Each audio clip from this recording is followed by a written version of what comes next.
A visit from two of Israel's closest European allies. But both David Cameron and Annalena Baerbock were here to warn, as well as show solidarity, to urge Israel to show restraint in whatever way it chooses to retaliate.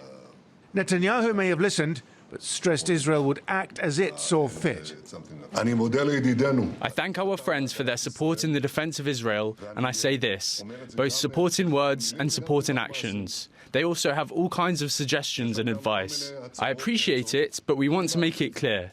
We will make our own decisions, and the State of Israel will do everything necessary to defend itself. That may include some form of attack on targets inside Iran and its proxies throughout the region. Israel's allies seem reconciled to some form of retaliation, but do not want further escalation. The situation is very concerning. It's right to show solidarity with Israel. It's right to have made our views clear about what should happen next, but it's clear the Israelis are making a decision to act. We hope they do so in a way that does as little to escalate this as possible, and in a way that, as I said yesterday, is smart as well as tough. The diplomatic response is focusing on tightening the sanctions regime against Tehran. EU leaders gathering in Brussels on Wednesday will discuss that, and G7 foreign ministers meeting in Italy on Thursday will do the same. Iran's drone and missile industries will be obvious targets, but the Islamic Republic has a long track record of managing the effects of Western sanctions.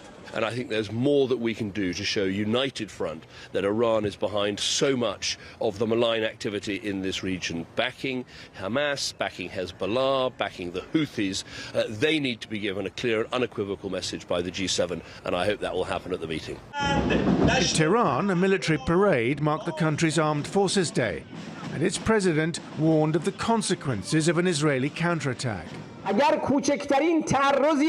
the Zionist regime makes the slightest move to violate our territory and harm the national interest of the Islamic Republic, they must understand that they will face a severe and heavy response.